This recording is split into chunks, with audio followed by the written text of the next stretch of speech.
Okay, good morning everyone. So I'm Farhan. So today I would like to discuss or talk about the rotator cuff injury. The injuries of the rotator cuff is a common source of the pain in amongst the athletes lah, across all the sports and levels of competition. So this injury also can significant impact on the playing career and can limit to the athlete's activities, ability to participate in the sport activity itself.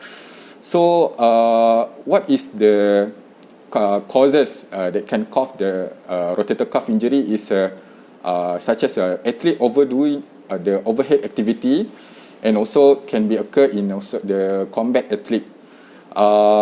When the direct blow towards the shoulder or the athlete was falling in the outstretched hand, it can be damage the rotator cuff itself.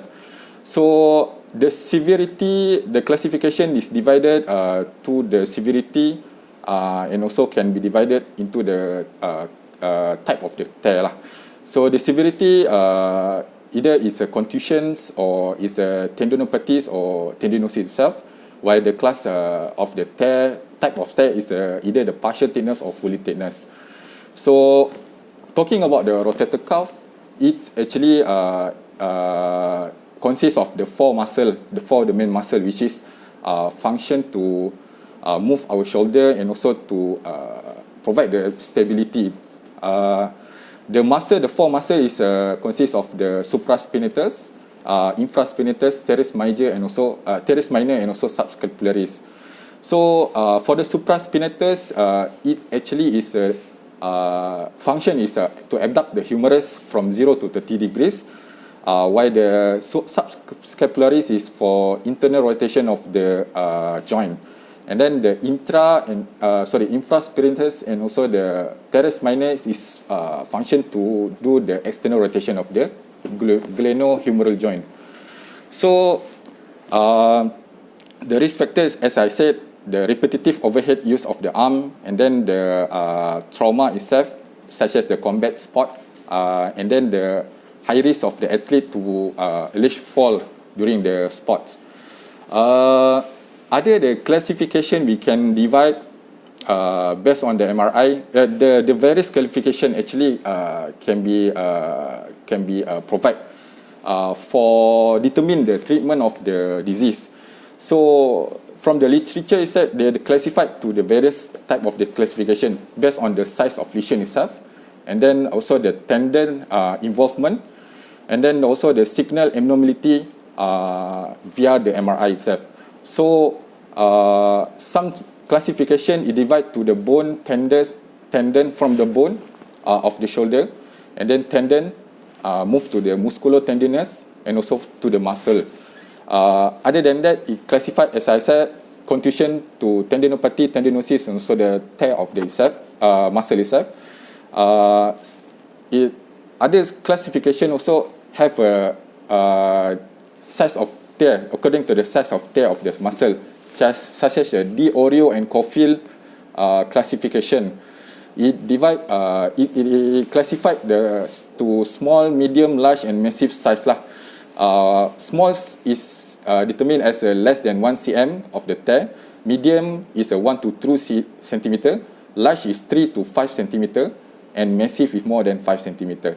So this classification is useful to surgeon or physician to determine what is the best treatment for the athlete or the patient. So while the clinical presentation, First of all, we must get the thorough history of the mechanism of the injury itself.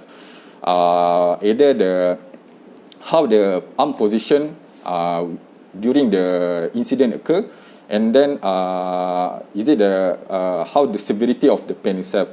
So pain actually will develop all the time, and then sometimes patient can say the pain is persistent all the time, including the night and also the rest time.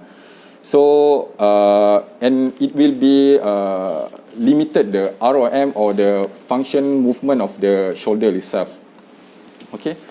And then athlete also may present with the excessive passive external rotation and limited internal rotation at the 90 degrees of the glenohumeral abduction. So this is called as a GIRD, glenohumeral internal rotation deficit, which is the loss of internal rotation in the dominant shoulder around 20 degrees or more. So ada imaging, for the imaging we can do for the plain radiograph. That one is function to exclude the bony fracture, and then otherwise to exclude or to see whether there is degenerative changes or happen, and then other that assess the position of the head of humerus portion to the glenoid cavity itself. Other than that, we can also do the ultrasound, which is for the dynamic assessment for the injury. It a fast and cheap, and also can be done at the sideline of the sport place.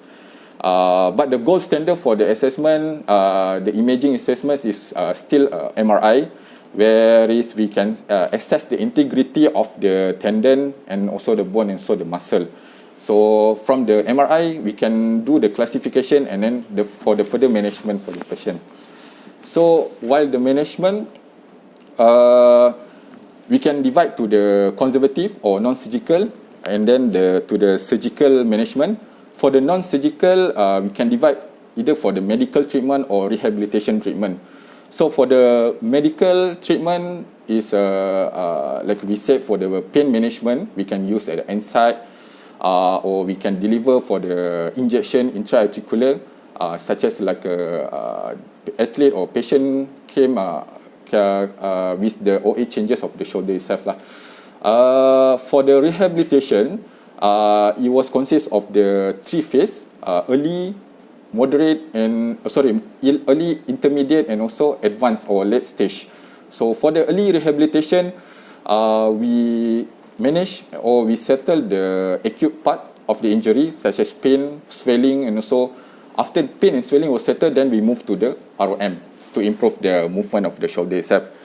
Other than that, we can also do the dry needling, which is some studies show they can improve the shoulder range of the motion, which is can release the spasm.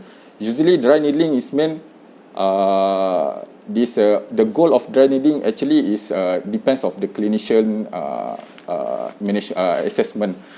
If we want to manage or we want to tackle the chronic tendon injury, we can use the dry needling to stimulate the blood flow. The technique is we use the fine filleted needle, and then we penetrate the skin until the myofascial of the muscle.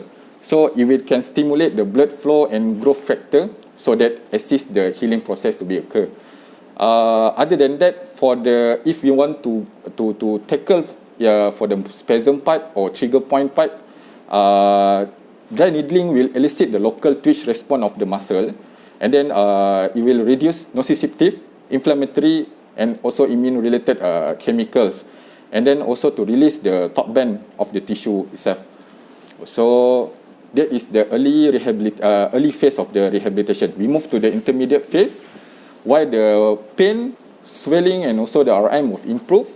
So we can enter to the intermediate phase, which is more focusing on the strengthening part. In the intermediate phase, we just be more focusing on the scapular musculature and also the rotator cuff to strengthen the muscle and also the joint, and then to alter the scapular positioning.